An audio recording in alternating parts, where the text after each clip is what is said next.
अस्सलाम वालेकुम दोस्तों, क्या हाल चाल है। उम्मीद है सब दोस्त खैर खैरियत से होंगे। दोस्तों मैं हूं मोहम्मद नसीर और आप देख रहे हैं नसीर टेक्निकल ऑलराउंडर। तो दोस्तों आज हम बात करेंगे कंप्यूटर वाली सप्लाई जो कि आजकल बहुत ज़्यादा यूज़ हो रही है, ख़ासकर जो हमारे पानी वाले पंप है वहाँ पर भी, और कूलर एयर कूलर वगैरह चलाने के लिए भी, डीसी पंखा चलाने के लिए। तो दोस्तों ये उन कंप्यूटरों से निकाली जाती है। इनको कंप्यूटर वाली सप्लाई इसलिए कहते हैं कि जो कंप्यूटर जिनके मदरबोर्ड वगैरह डेड हो जाते हैं, वो कबाड़ में कंप्यूटर चले जाते हैं, तो उनसे ये सप्लाई निकाल के इनको बाकायदा तौर पर 12 वोल्ट के लिए तैयार किया जाता है और उसके बाद ये मार्केट में भेजी जाती हैं ताकि हम इस पर पानी वाला पंप वगैरह जो भी चलाना चाहे डीसी 12 वोल्ट वाली चीज़ें हम चला सकते हैं।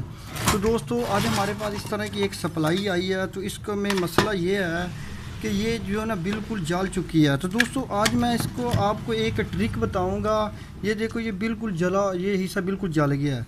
तो दोस्तों आज मैं आपको एक फार्मूला बताऊंगा। आपने उस फार्मूले के तहत इसको आराम से जो है ना इसको आसानी से रिपेयर कर लेना है।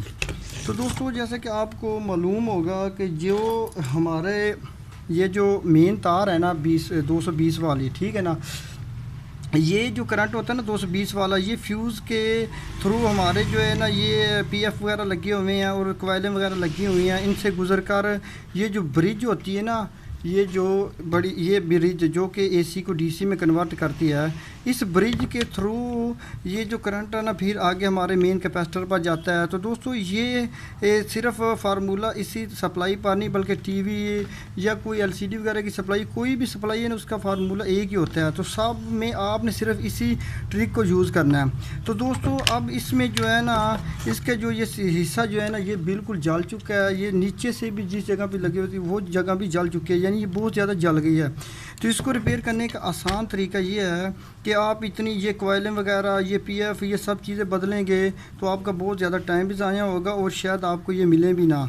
तो ये एक किस्म के प्रोटेक्टर होते हैं, ये लाजमी नहीं कि आप सब चीज़ें को बदलें। आपने क्या करना है, आपने ये सबसे पहले ये करना है कि ये जो इसकी ब्रिज लगी हुई है ना, ये ब्रिज है, इसकी जो दरमियान वाली दो टांगें हैं ना, ये जो दरमियान वाली दो टांगें हैं, यहाँ पर आपने किसी एसी लीड से करंट देकर चेक कर लेना है कि आया कि आगे हमारी सप्लाई में कोई मसला तो नहीं है, कोई ट्रांजिस्टर वगैरह में या किसी और चीज़ में।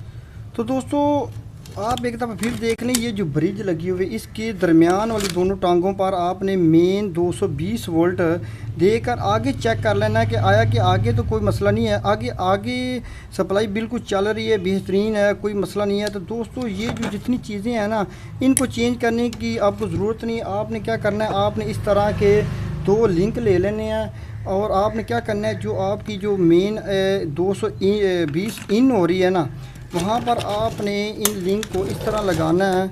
आपने गौर से देखना है, कोई मुश्किल बात नहीं है। आप ये 220 वाली तार है ना मेन, ये जो ये इस लीड से इसको 220 वोल्ट मिल रहे हैं। तो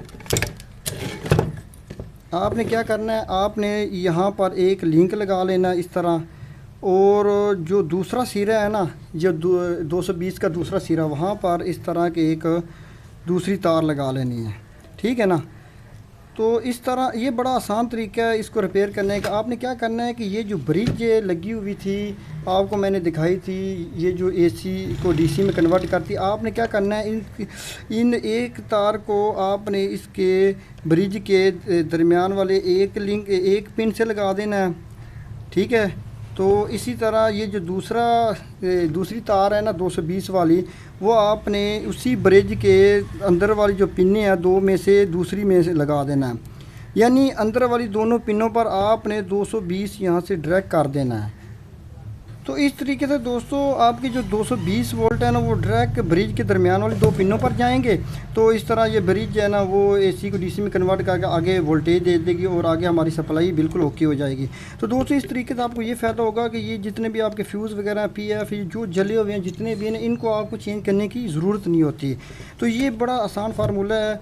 आपने 220 वोल्ट, आप एक और फार्मूला कर सकते हैं कि यहाँ से काट कर 220 वोल्ट आप यहाँ पर इसके जो ब्रिज के दरमियान वाली दो टांगों पर یہاں ڈائریکٹ بھی یہاں پہ لگا سکتے ہیں، جس سے یہ جتنے بھی یہ سسٹم لگے ہوئے ہیں سارے اس کو آپ کو چینج کرنے کی ضرورت نہیں پڑے گی، تو آپ کی سپلائی بھی بہترین چلے گی، کوئی زیادہ مسئلہ نہیں ہے، کیونکہ یہ پروٹیکٹر ہوتی ہیں، ان کا زیادہ کوئی خاص مقصد نہیں ہوتا۔ تو دوستو یہ آج میرے پاس آئی تھی تو میں نے کہا چلو آپ کو یہ فالٹ شیئر کر دوں تاکہ آپ بھی اس کو آسانی سے ریپیئر کر سکیں۔ تو دوستو یہ تھی آج کی ویڈیو، امید آپ کو اچھی لگی ہوگی۔ اس کے ساتھ ہی مجھے دی اجازت، اللہ حافظ۔